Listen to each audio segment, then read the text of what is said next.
नमस्कार दोस्तों, सनातनी दिव्य मंत्र चैनल में आपका स्वागत है। आप सभी लोग जानते हैं कि 29 सितंबर 2024 यानी रविवार को पड़ रही है पितृपक्ष महीने की प्रदोष तिथि। और दोस्तों, ये वो प्रदोष है, वो पितृपक्ष महीने में पड़ने वाली सबसे बड़ी प्रदोष है, क्योंकि यह पितृपक्ष महीने में रविवार के दिन पड़ रही है। तो दोस्तों, इस रवि प्रदोष के दिन आपको ये उपाय अवश्य ही करना चाहिए। और दोस्तों, आप सभी लोग जानते हो, रविवार प्रदोष का अगर सबसे बड़ा कोई उपाय है तो वो 11 गेहूं के दाने वाला उपाय है। तो दोस्तों, इस रविवार प्रदोष के दिन आप लोगों को इस 11 गेहूं के दाने वाले उपाय को जरूर करना है। बहुत सारे लोग होंगे जिन लोगों ने इस उपाय को ना किया हो, मतलब पूरा साल निकल गया, उन्होंने किसी भी दिन इस 11 गेहूं के दाने वाले उपाय को ना किया हो।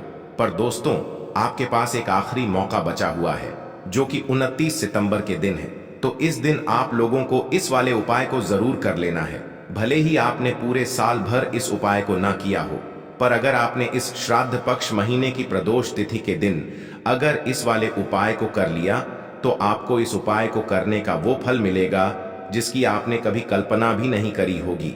इसीलिए आप लोग इस वाले उपाय को एक बार जरूर कर लेना, ताकि आप लोगों के हाथ से यह मौका ना जा सके और आपको इस उपाय को करने का फल मिल सके। दोस्तों, ये उपाय पंडित जी ने अपनी अभी की ही शिव महापुराण की कथा में बताया है, जिस उपाय को आज हम आपको बहुत अच्छे से समझाने वाले हैं। इस वीडियो को देखने के बाद इस उपाय को समझने के लिए आपको कोई और वीडियो को देखने की जरूरत नहीं पड़ेगी। तो चलिए दोस्तों, उपाय को शुरू करते हैं।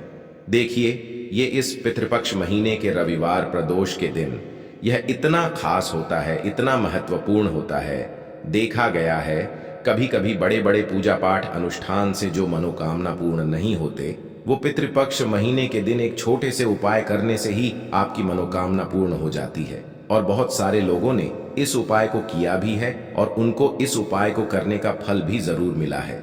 अगर आप लोग भी इस उपाय को करना चाहते हैं तो आप इस उपाय को पहले अच्छे से समझ लेना, सुन लेना, उसके बाद करना। आपको इस उपाय का फल जरूर मिलेगा। और इस उपाय को कर लेने से आपके घर में चाहे किसी भी प्रकार की दुख और समस्या क्यों ना चल रही हो, आपको उसका कारण भी नहीं पता है कि भाई यह समस्या किस कारण से चल रही है, उसका कुछ भी कारण हो सकता है, जैसे पितृदोष हो सकता है या किसी भी तरह का मंगल दोष भी हो सकता है। तो इस दिन आप लोगों को यह वाला उपाय कर लेना है। यह एक ऐसा उपाय है जिस उपाय को अगर किसी विशेष दिन पर किया जाए तो भाई उस विशेष दिन का जो है वह तो हमें मिलता ही मिलता है। पर हमने उस दिन पर इस 11 गेहूं के दाने वाले उपाय को किया है तो हमें उससे भी बड़ा फल मिलता है, और फल बहुत जल्दी मिलता है, क्योंकि आप इस उपाय को बहुत ही बड़े और विशेष दिन पर कर रहे हो। तो चलिए अब उपाय के बारे में बात करते हैं। लेकिन उससे पहले आप लोगों को यह जानना आवश्यक है कि आखिर यह उपाय किस समय करना है, किसको करना है और कैसे करना है। तो चलिए हम आगे आपको वीडियो में एक एक करके बता देते हैं। लेकिन उससे पहले अगर आप लोग हमारे चैनल पर नए हैं तो हमारे चैनल को सब्सक्राइब कर लेना और इस वीडियो को लाइक करके कमेंट बॉक्स में श्री शिवाय नमस्तुभ्यम ओम नम शिवाय जरूर टाइप कर देना। तो दोस्तों, इस 11 गेहूं के दाने वाले उपाय को हमें इस रविवार प्रदोष के दिन कैसे करना है, किसको करना है, किस समय करना है और कहां पर करना है, ये सारे सवालों के जवाब आपको इस वीडियो में मिल जाएंगे। और जो ये वीडियो देखेगा भाई, उसको 11 गेहूं के दाने वाला उपाय जरूर करना चाहिए, क्योंकि इस दिन एक गेहूं के दाने का भी बहुत ही बड़ा और विशेष महत्व होता है।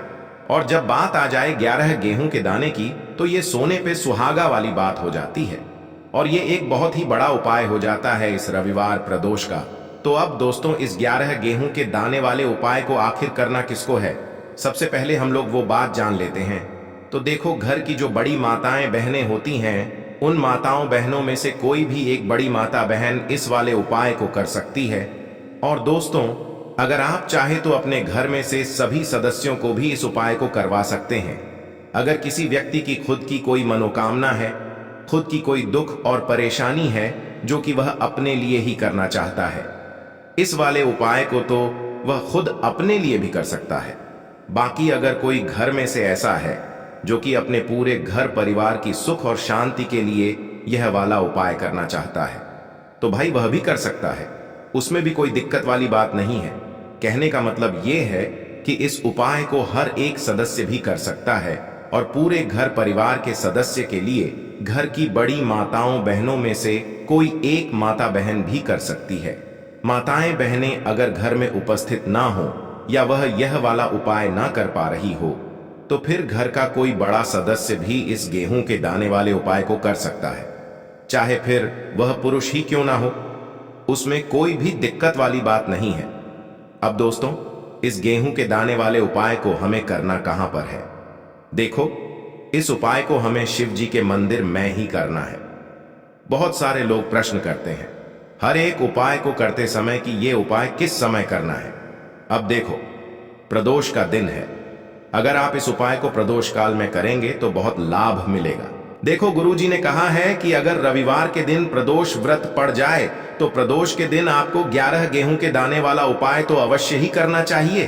देखो, सबसे पहला उपाय, यदि आपके जीवन में कर्जा बहुत अधिक है, आपके जीवन में संकट बहुत अधिक रहते हैं, आपके ऊपर बहुत अधिक विपदा आ रही है, बार बार आपको अपने व्यापार में और अपने धन में हानि देखने को मिल रही है, यानी कि आपको प्रत्येक कार्य में हानि हो रही है, तो आपको यह उपाय करना चाहिए। देखिए, इस उपाय के लिए आपको 11 गेहूं के दाने आपको लेने हैं। ठीक है, 11 दाने लेने के बाद में आपको जरूरत होगी चावल के दानों की। 11 चावल के दाने और 11 गेहूं के दाने, और चावल के दाने खंडित नहीं होने चाहिए। अब आप कहोगे भैया गेहूं कहां से लेने हैं? देखो, आपको किसी भी किराना स्टोर पे गेहूं के दाने मिल जाएंगे, जाके ले लेना। ठीक है ना? 11 गेहूं 11 चावल के दाने लेने हैं। साथ ही साथ आपको एक तांबे का लोटा लेना है और उस तांबे के लोटे में आपको जल भरना है। जल आपका खुद के घर का होना चाहिए, मंदिर का नहीं होगा। अब आप ये सब सामग्री लेकर पहुंच जाओगे महादेव के शिवलिंग के पास में शाम के टाइम पे प्रदोष काल में। देखो, जब आप ये उपाय कर रहे हो तो अपना फेस रखना उत्तर दिशा, नॉर्थ डायरेक्शन की तरफ। अब यहां पे जो मैं आपको क्रम बताने जा रहा हूं ना, उस मेरे क्रम को बहुत ध्यान से सुनिए।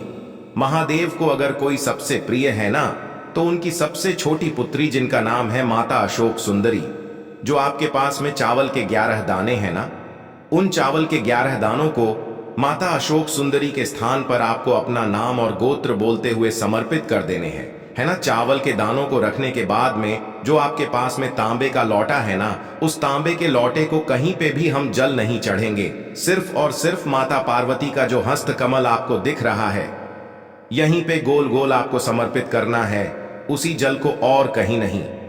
ना तो माता अशोक सुंदरी के स्थान पर, ना तो शिवलिंग के ऊपर, सिर्फ आपको यहां पे गोल गोल जलाधारी पर आपको उस जल को समर्पित करना है। अब आपके पास में बचे हुए हैं 11 गेहूं के दाने और बचे हैं।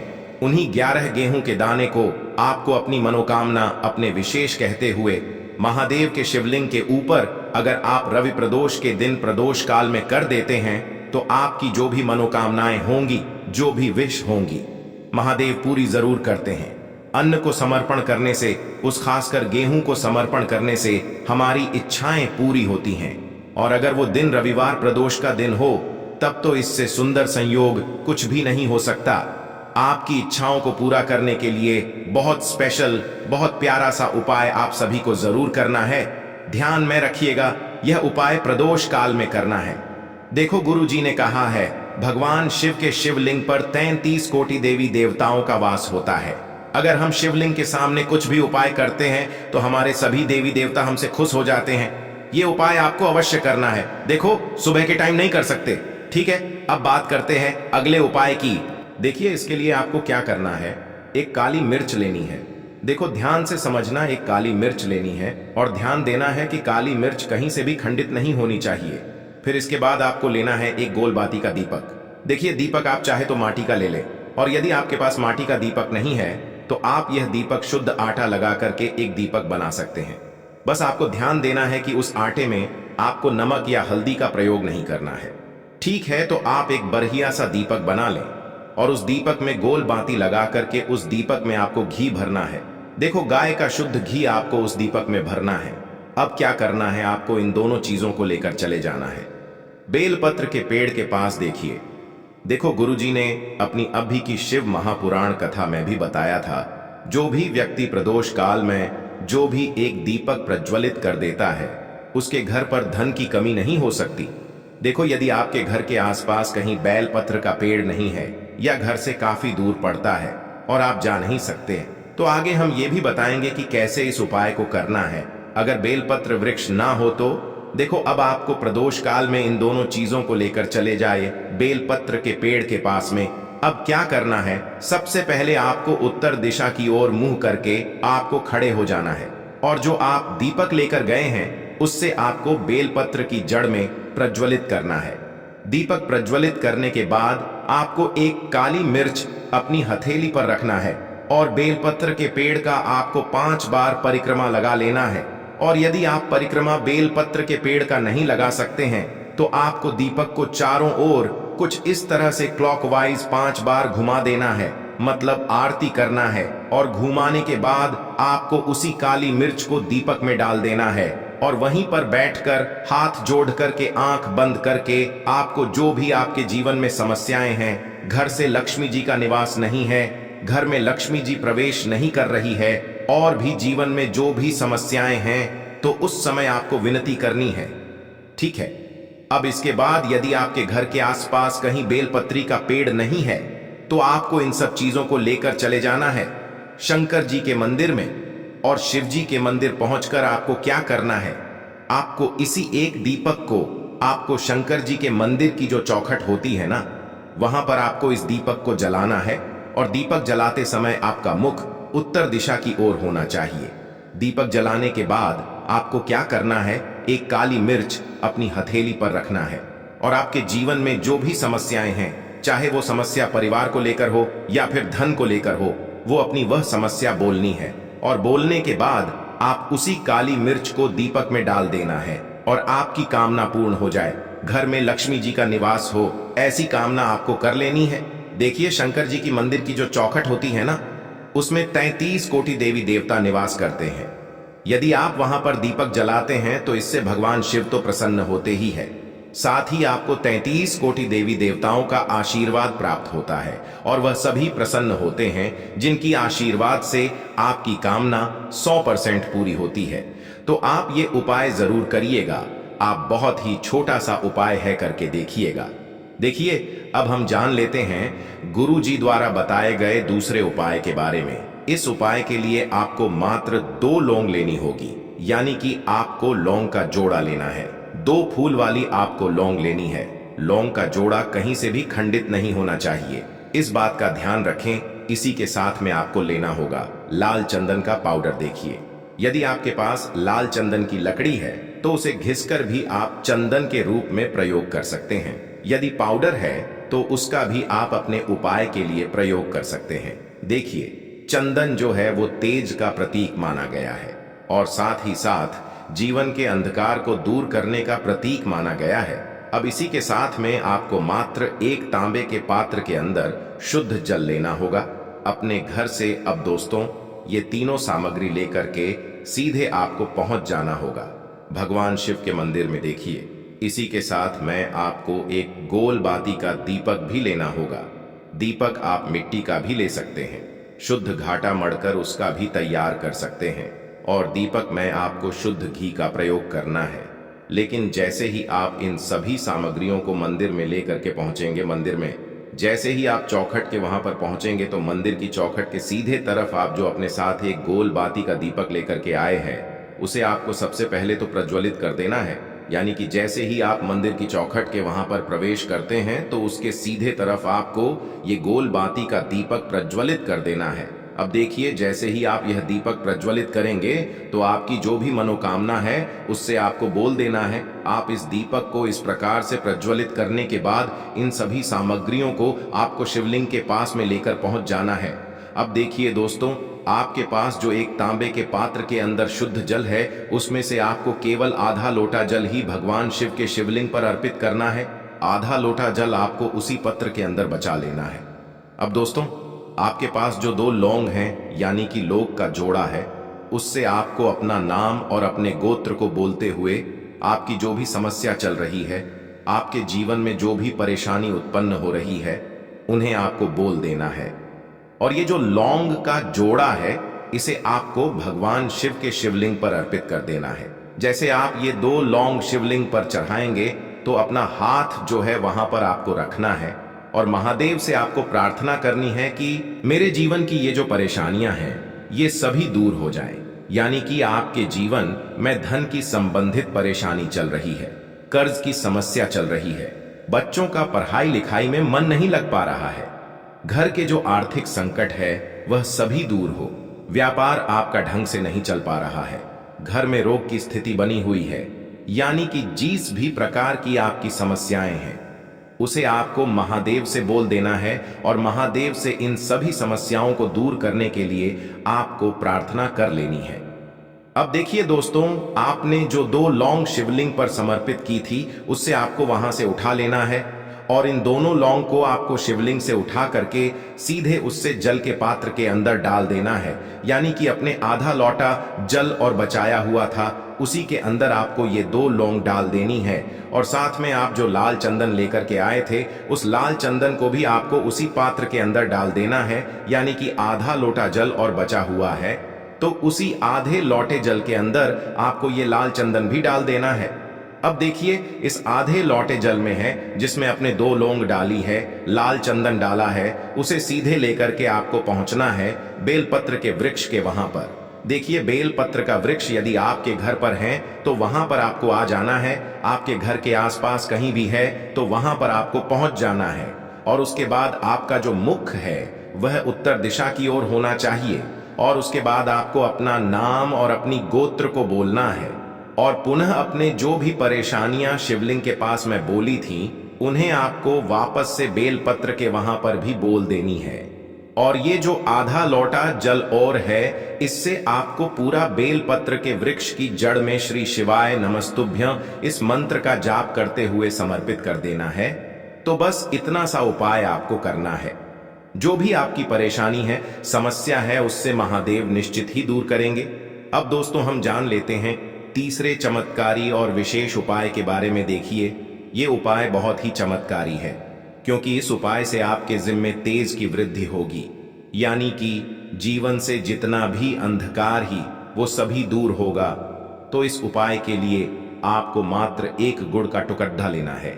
गुड़ का टुकड़ा आपके जीवन में तेज की वृद्धि करता है और साथ ही साथ आपके जीवन से जो अंधकार है उसे दूर करता है। इसी के साथ मैं आपको एक चावल दाना यानी कि अक्षत का दाना लेना है। ये चावल का दाना आपके जीवन में सुख शांति को लेकर के आता है, आपके जीवन में धन की जितनी भी परेशानियां हैं उन्हें समाप्त करता है। इसी के साथ मैं आपको मात्र एक हरा मूंग लेना है। हरा मूंग जो है वह बुध ग्रह को प्रसन्न करता है। देखिए, हरे मूंग का उपाय करने से बुध ग्रह मजबूत होता है और बुध ग्रह के मजबूत होने से बुद्धि, ज्ञान और विवेक की प्राप्ति होती है। तो ये तीनों ही सामग्री आपको एक एक लेनी है, यानी कि 1 गुड़ का टुकड़ा, 1 चावल का दाना, 1 हरा मूंग आपको लेना है। देखिए, हरा मूंग का दाना और चावल का जो दाना है वो आपको साबुत लेना है, खंडित नहीं होना चाहिए। और इसी के साथ में आपको मात्र 1 तांबे के पात्र के अंदर अपने घर से शुद्ध जल ले लेना है।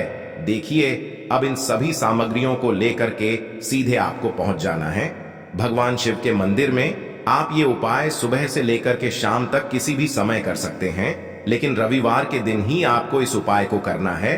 तो सबसे पहले तो ये जो 1 गुड़ का टुकड़ा है, 1 चावल का दाना है और 1 हरा मूंग का दाना है, उन तीनों को आपको उस जल के पात्र के अंदर डाल देना है।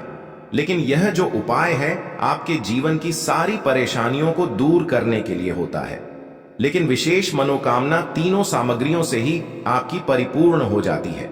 देखिए, यदि आपके जीवन तेज होगा तो सभी आपसे वार्तालाप करेंगे, सभी आपसे बात करेंगे और आपका जो मान सम्मान है वह बढ़ता है। और चावल का जो दाना है वह धन में वृद्धि करता है, मन की शांति के लिए होता है। और हरा मूंग जो है वो बुद्धि, ज्ञान और विवेक की प्राप्ति के लिए होता है। अब देखिए, यह जो एक पात्र है इससे आपको भगवान शिव के शिवलिंग पर धीरे धीरे अर्पित कर देना है। श्री शिवाय नमस्तुभ्यं इस मंत्र का जाप करते हुए और तुम रुकेश्वर महादेव का मन में स्मरण करते हुए। लेकिन तुम रुकेश्वर महादेव का स्मरण करने से यह जो उपाय है और अधिक प्रभावशाली हो जाता है। तो तुम रुकेश्वर महादेव का स्मरण करते हुए यह उपाय करने से आपके जीवन में जो भी अशांति है वह सभी दूर हो जाएगी। तो इस प्रकार से आपको ये सुंदर सा उपाय कर लेना है। तो में हमने आपको रविवार के दिन किए जाने वाले 3 बहुत ही सुंदर से उपाय बताए हैं। जो भी आपके लिए उचित है, सरल है, उसे आप कर सकते हैं। यदि उपाय से जुड़ा किसी भी प्रकार का सवाल है तो कमेंट में पूछ लें। उपाय को करते समय आप किसी भी प्रकार की गलतियां ना करें। जो हम आपको बताने जा रहे हैं वह शुक्र ग्रह का साथ पाने का महाउपाय। दोस्तों, एक बात को समझ लीजिए, जो शुक्र ग्रह होता है वह धन और संपदा का ग्रह होता है, और जिस व्यक्ति का भी शुक्र ग्रह उसका साथ देता है वह व्यक्ति धन संबंधित जो भी निर्णय लेता है उस निर्णय से उसको फायदा पहुंचता है। और शुक्र ग्रह का जो नियंत्रण होता है वह माता लक्ष्मी जी के हाथों में होता है। और अगर आप चाहते हैं पूरे साल आपका शुक्र आपका साथ दे, तो बस आपको यह करना है कि 28 सितंबर के दिन सूर्यास्त के बाद आपको अच्छी तरीके से नहा लेना है। आपको एक लाल कपड़ा लेना है, उसमें एक मुट्ठी धनिया रखना है, एक चांदी का सिक्का रखना है जिसमें माता लक्ष्मी जी की कला चित्र बनी हो। अगर आपके पास चांदी का सिक्का नहीं है तो आप 1 रुपए के सिक्के का भी इस्तेमाल कर सकते हैं।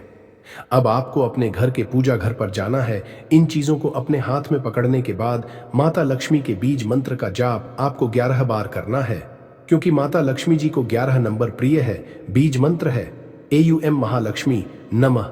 हम फिर से रिपीट कर रहे दोस्तों, AUM महालक्ष्मी नमः। अब इस कपड़े की पोटली बना लेनी है आपको और अपने उस कमरे में रख लेना है जिस कमरे में आप ज्यादा समय बिताते हैं।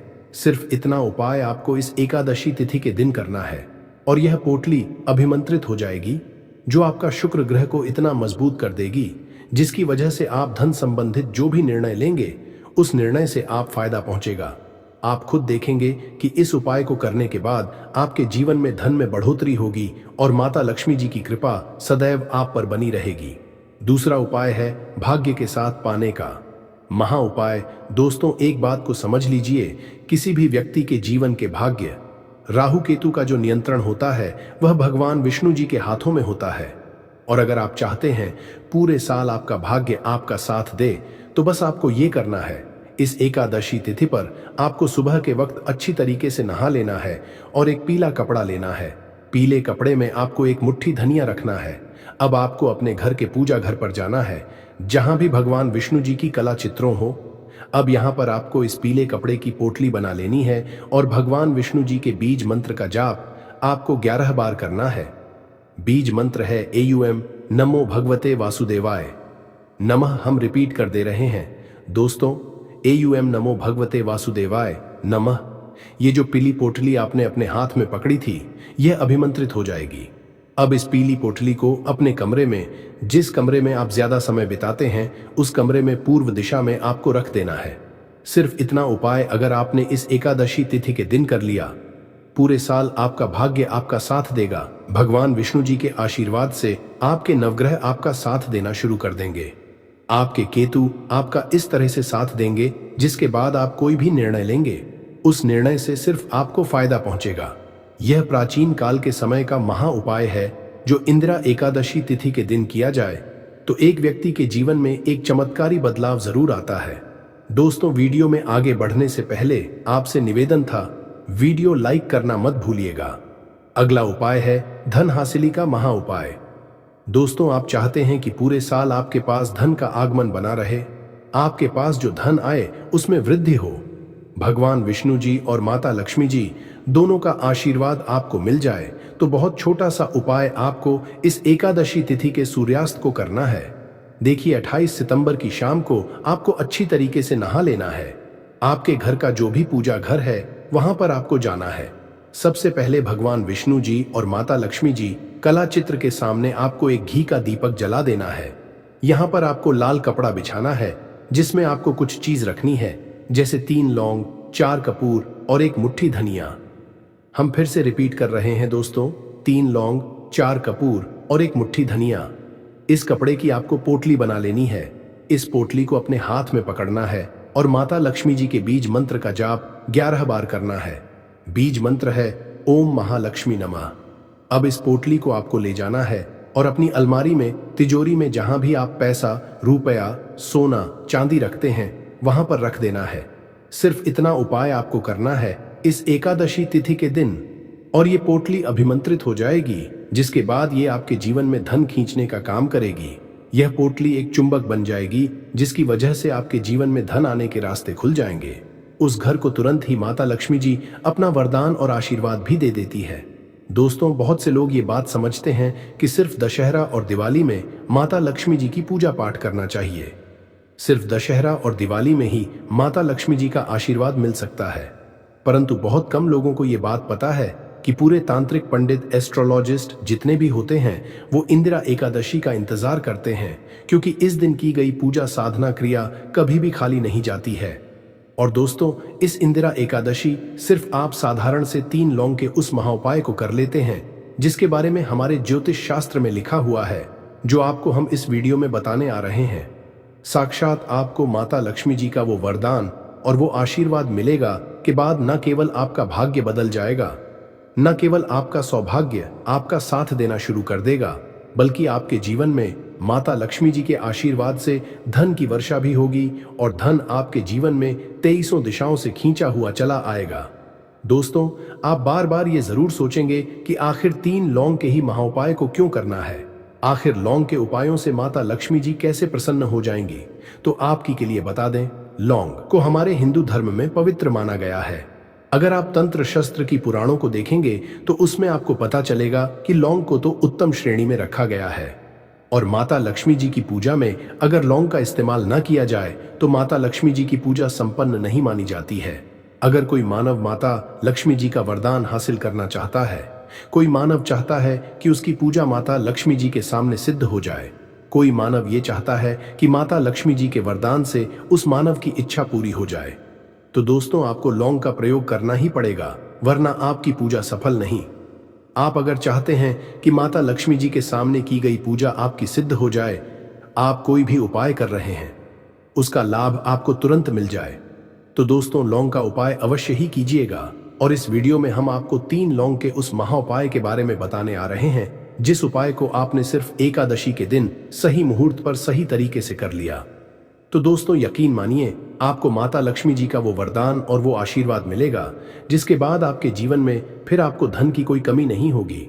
आपके जीवन में धन की वर्षा तो होगी ही होगी, आपके जीवन में इतना धन आएगा, फिर आपको जीवन में संबंधित कोई भी परेशानी नहीं होगी और आप अपने जीवन में बहुत ही आगे जाएंगे, बहुत ही कामयाब होंगे। इसीलिए अगर भी चाहते हैं कि माता लक्ष्मी जी की कृपा आप पे और आपके परिवार पर सदैव बनी रहे, माता लक्ष्मी जी के आशीर्वाद से आप अपने जीवन में बहुत ही उन्नति करें, बहुत ही आगे जाएं, आप जिस काम को भी शुरू करें उस काम में आपको माता लक्ष्मी जी का आशीर्वाद मिल जाए और उस काम में आपको सफलता हासिल हो, तो दोस्तों पूरी सच्ची श्रद्धा और पूरे विश्वास के साथ पहले तो आप इस वीडियो को लाइक कर दीजिए और कमेंट बॉक्स में का तुरंत लिख दीजिए जय महालक्ष्मी जी की, और एक काम कीजिएगा, कमेंट बॉक्स में अपनी राशि भी डाल दीजिएगा। आपकी राशि के अनुसार कोई भी ऐसा उपाय जिस उपाय को इस इंदिरा एकादशी मतलब 28 सितंबर 2024 के दिन करके आप लाभ पा सकते हैं दोस्तों, वो आके हम आपके कमेंट के रिप्लाई में तुरंत का तुरंत बता देंगे। परंतु अभी तक आपने वीडियो को लाइक नहीं किया है, वीडियो को लाइक कर दीजिए, कमेंट बॉक्स में अपनी राशि डालना मत भूलिएगा। देखिए दोस्तों, अब आपको हम हर उपाय के बारे में बताने वाले हैं और हर उपाय को हम आपको पहले ही बता दे रहे हैं। हम ज्योतिष शास्त्र और तंत्र शास्त्र से ढूंढ करके लेकर के आए हैं। यह उपाय करने के बाद आपके जीवन में आपको एक चमत्कारी और सकारात्मक बदलाव तो देखने को मिलेगा ही मिलेगा। आप अपने जीवन गरीबी, दुर्भाग्य, पैसे की तंगी की वजह से परेशान थे, हर तरह की परेशानी आपकी खत्म हो जाएगी। इसलिए आपसे निवेदन था, इन उपायों को कहीं पर लिख लीजिए। इन उपायों को किस मुहूर्त पर करना है, कैसे करना है, ये जरूर लिख लीजिएगा, क्योंकि कहा जाता है कि माता लक्ष्मी जी की पूजा में जब तक आप क्रिया अनुसार पूजा को नहीं करेंगे वो पूजा संपन्न नहीं मानी जाएगी। इसीलिए हर उपाय हम आपको बहुत सही तरीके से बताने आ रहे हैं। हर उपाय को लिख लीजिए, क्योंकि इंदिरा एकादशी पूरे साल में सिर्फ एक बार आती है और ही दिन माता लक्ष्मी जी धरती पर वास करने आती है, वो है इंदिरा एकादशी के दिन। और दिन बस आपको सही तरीके से उपाय करना है और इस उपाय का लाभ भी आपको मिलेगा और माता लक्ष्मी का वरदान भी मिल जाएगा। चलिए आपको एक एक करके सारे उपायों के बारे में बताते हैं, परंतु अभी तक आपने वीडियो को लाइक नहीं किया है, वीडियो को लाइक कर दीजिए। सबसे पहला उपाय है धन प्राप्ति का महा उपाय। अब ये जो उपाय हम आपको बताने वाले दोस्तों, यह उपाय करने के बाद आपके जीवन में धन संबंधित परेशानियां तो खत्म हो ही जाएंगी। आपके जीवन में धन की वर्षा होगी। आपके पास धन 23 दिशाओं से खींचा हुआ चला आएगा। परंतु इसके लिए आपको कुछ सामग्रियों की जरूरत है। ये सामग्री लाने के बाद ही आप इस पूजा को कर सकते हैं। और 23/2024 की सूर्यास्त के बाद यह पूजा आपको करनी है। उपाय के लिए आपको कुछ सामग्री चाहिए होगी। वो सामग्री कौन कौन सी है? एक लाल कपड़ा लाइए। लाल कपड़ा कौन सा होना चाहिए? सूती लाल का कपड़ा होना चाहिए। एकदम लाल रंग का होना चाहिए। ये पहले कहीं इस्तेमाल ना हुआ हो। आपको चाहिए 3 लौंग। ध्यान रखिएगा, लौंग होनी चाहिए दोस्तों, टूटी फूटी बिल्कुल भी नहीं, बिल्कुल साबुत लौंग। जो फूल वाली लौंग होती है। 3 इलायची चाहिए आपको। 3 कपूर चाहिए। 1 मुट्ठी चावल। हम फिर से रिपीट कर दे रहे हैं। 3 लौंग, 3 इलायची, 3 कपूर, 1 मुट्ठी चावल। बस इन चीजों को आपको इस लाल कपड़े पर रखना है। लाल कपड़े पर बांध इस लाल पोटली बनानी है, वो भी मौली धागे का इस्तेमाल करते हुए। ये पोटली आपने बना ली। अब जैसे ही इंदिरा एकादशी की सूर्यास्त होती है, तुरंत नहा लीजिए, धो लीजिए। आप लोगों को लाल कपड़े पहनने हैं। माता लक्ष्मी जी की आपके घर पर कला चित्र तो होगी ही होगी। अगर माता लक्ष्मी जी का चित्र नहीं है तो इस दिन आप लोग माता लक्ष्मी जी का चित्र जरूर ही ले आए। आप लोग को कला चित्र लाना है। आप लोग अपने घर की जहां घर पर बैठिए, जहां पर माता लक्ष्मी जी की कला चित्र है, इस पोटली को माता लक्ष्मी जी के चरणों के पास रख दीजिए। एक गाय के दूध से बने हुए घी का दीपक जलाइए। अब माता लक्ष्मी जी का बीज मंत्र बोलिए। 20 मंत्र इस तरह से है। ऊं श्रीं ह्रीं श्रीं कमले कमलालये प्रसीद प्रसीद श्रीं ह्रीं श्रीं ऊं महालक्ष्मी नमः। फिर से रिपीट करते रहें। ऊं श्रीं ह्रीं श्रीं कमले कमलालये प्रसीद प्रसीद श्रीं ह्रीं श्रीं ऊं महालक्ष्मी नमः। दोस्तों, इस बीज मंत्र का जाप कम से कम 1001 बार आपको करना है। इस बीज मंत्र का जाप करने के बाद इस पोटली को उठाइए, माता लक्ष्मी जी के दाएं चरणों से आइए अपनी अलमारी में, अपनी तिजोरी में कहीं भी इसको रख दीजिए। इतना उपाय सिर्फ आपने अगर इंदिरा एकादशी के दिन कर लिया, यकीन मानिए दोस्तों, इतना उपाय करने के बाद आपके जीवन में धन की वर्षा होगी। इतना धन आएगा जिसकी आपने कल्पना नहीं की होगी।